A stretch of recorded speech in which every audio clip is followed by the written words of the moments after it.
Pemirsa, Dinas Kesehatan Provinsi Bali menyerahkan secara simbolis alat dan bahan tetabuhan C19. Alat dan bahan tetabuhan diserahkan kepada 9 kabupaten kota di Bali. Alat dan bahan tetabuhan C19 ini berbahan arak atau yang disebut barak. Alat ini menggunakan nano spray. Sebanyak 5.000 alat dan bahan tetabuhan yang diserahkan secara simbolis untuk kabupaten kota di Bali. Dengan alat dan bahan tetabuhan ini diharapkan dapat mencegah bertambahnya kasus COVID-19.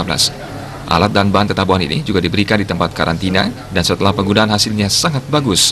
Mereka di karantina dapat sembuh lebih cepat dengan terapi arak. Ini juga merupakan salah satu kearifan lokal. Tetapi tidak hanya berbahan arak, namun juga ada campuran minyak kayu putih dan limau.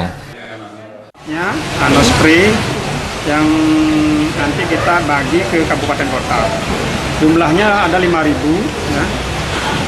Jadi kita berharap di hulu kita bisa mencegah ya bertambahnya kasus-kasus COVID-19 di Bali. Jadi dengan cara memberikan tetabuhan ini kita berharap tidak banyak orang yang sakit, bahkan ya kalau dia mengalami gejala-gejala ringan dia bisa terbebas dari COVID ini.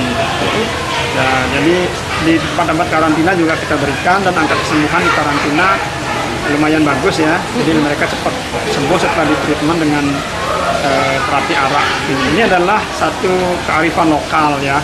Menggunakan terapi ini adalah obat tradisional yang diberikan kepada ya para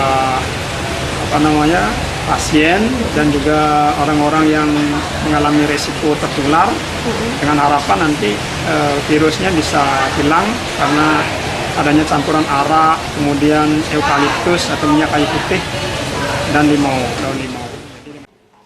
Terapi ini bisa digunakan untuk mereka yang sehat karena berfungsi untuk pencegahan. Dengan cara terapi arak ini, seseorang bisa mencegah lebih awal dari penularan COVID-19.